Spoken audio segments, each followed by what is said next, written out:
consciousness or mental consciousness? So you'd say mental consciousness. Okay. But coarse mind or subtle mind? Which one is you? Right? Is it the coarse mind or is it the subtle mind? You see, it feels like there's a separate I that's neither subtle nor coarse, it's just always there. But actually, when the very subtle mind is there, there is no sense of an I anyway. So we have a sense of an I separate from the mind, like my mind. That's what we're looking at. That's what we're searching for. So you're already looking at how does the I exist. We're just negating what's extra. You see, like, we're not totally wrong about saying there's an I. There is an I. But if someone tells you a story and part of what they tell you is the truth and part of it is a lie, first you need to negate what's extra, the part that's the lie, right? And then what you're left with, that's the part you can take truthfully. So first we negate. The mind, of course, plays a huge part. But we label the I only based on the mind. That's really how it exists. But that's not how it appears. It doesn't appear as something labeled. It appears as a separate entity. Let's look for that.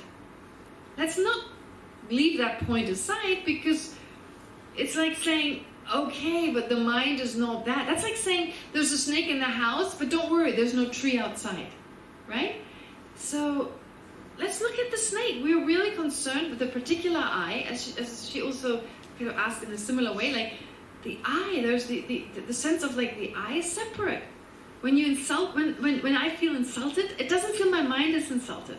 It feels I'm insulted. If someone brushes past me, right? Or like, you know, like there's a beautiful example. My teacher used to do that. He used to say, like, for instance, someone's got like yucky stuff on their finger, right? And they come towards you and they go, ugh. And you go, ugh, they just polluted me. We feel grossed out, right? They touched me, they made me dirty or whatever, right? It's not the mind. The mind was not touched, it was the body. And I still feel my body was, ugh.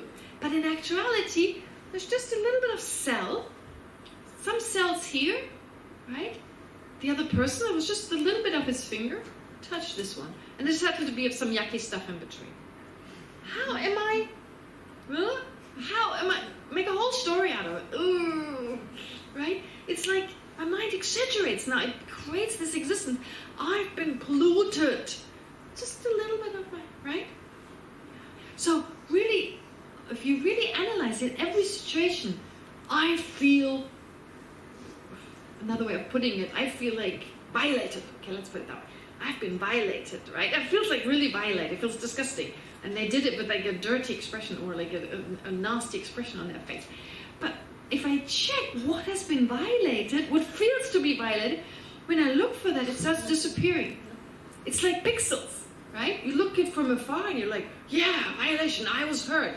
And then when you look for it, wow, suddenly it's disappearing. So we're not feeling the mind has been violated, right? It's just because I'm thinking, if I was asleep at that time, my mind wasn't violated, right? Because I'm not aware of it. So only because I'm aware of it, that's when it becomes a problem. But it actually was just the body. So if the I were just the mind, I wouldn't react like that. Because it's the body. It's not the I. The I was not violated. So there's obviously a relationship between the body and the mind. Right? And that's okay. It's okay to label, I was touched, because I can label I on the basis of this part. It's the basis of imputation. The I, the mere I, the conventional I, is that which is labeled on the basis of any part of a body or any type of a mind that is here. Okay? I don't want to say my mind because that's already labeled. So any mind that arises here within this person, labeled based on that, I label I. So when a particular I consciousness perceives shape and color, I say I see shape and color. It's only the mind that sees it, but now I label I on that shape and color. When a mental consciousness, anger, rises, I say I'm angry. Really, what is angry? When you look for what is angry, it's that mind that's angry. It's no I, no separate I, but it feels separate. And when this part is being touched, I say I was touched, because now I label on that part, I label I. That's it. But it feels to me that this has been touched and a separate I. Sound familiar? And that I that was now heard, that feels so solid, that cannot be found. If it was there, I should be able to find it. Right? It appears vividly in that moment.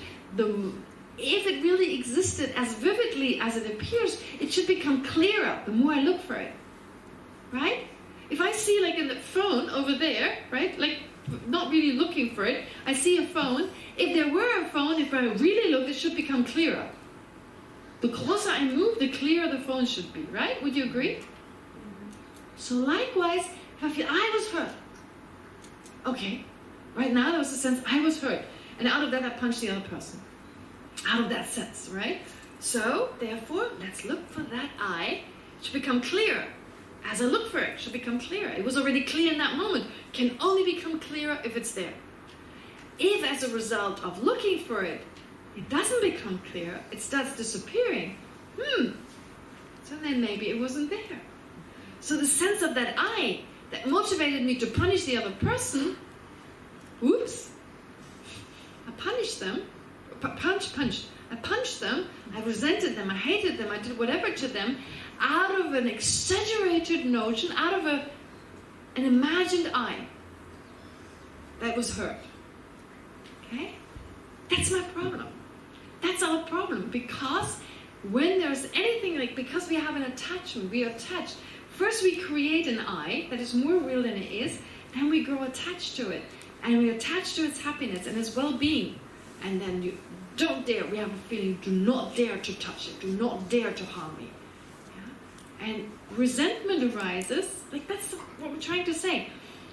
All our disruptive emotions, they arise from that imagination. So it's so important to catch it. So let's look for it. Am I making sense? So we do a meditation on that? Yeah. I'd just like to ask one question I asked earlier. Still, who is the seeker? You're looking... Who is seeking? My mind! You're looking on, not you, you're telling a story about the subject. Yes. But the object of the one who is looking... It's the mind. Yes, but isn't it filthy as much as the subject is? Okay, very good. Okay, so you're saying basically, to translate it into a very common question, well, a deluded mind is looking for a delusion. Yeah. Okay, let me ask you a question. Our mind right now, I agree with you.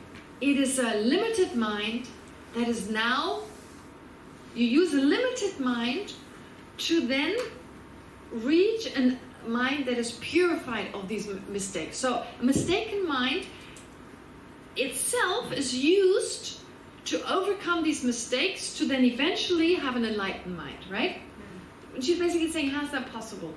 Well, when you do physical exercise, for instance, you do yoga, physical yoga, like hatha yoga, right? It's called hatha yoga. We had that talk during lunch. So hatha yoga, you want to get a flexible body, okay? So are you using a flexible body to get a flexible body? Or are you using an unflexible body to get a flexible body? Right? You get a non-trained body. Like right now, I want to transform my body into a healthy, flexible body. But I can only use what I have right now and slowly transform, use it itself to transform it to become flexible. So right now, I have a mistaken mind. But, of course, its underlying nature is not affected. It's not affected by this mistake. It's not in the nature of the mind. In the same way as they say, water, when it's muddy water, right? The water itself is not affected. The H2O is not affected. It's only superficial. You can take out that mud and still have the clear water. But right now, when you look at the water, you cannot, oh, this is the water, that's the mud. No, they seem inseparably linked. Our mind right now is totally affected by that misperception, but it's not in the nature of the mind. It's adventitious, it can be removed, which is why you can use your mind and the little bit of wisdom that can come through our misperception and utilize this to strengthen itself, right? You're removing basically what's extra. It's like the water cleaning itself. It's kind of like the water cleaning itself. So you can only do that because you are right.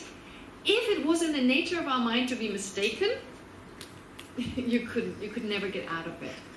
But it's not, as it is not in the nature of our body to be unflexible, which is why this inflexible body can be transformed. Likewise, it's not in the nature of our mind to have that mistake. It can be removed. That's why it works. Okay? Great. Oh, it's a break again? No, no. All right. Let's take a break and we'll meditate. We'll start with a meditation. This next session. I apologize for that. I never get a sense. Oh, there's the watch. Yesterday I was complaining it's not there, and today I'm covering it.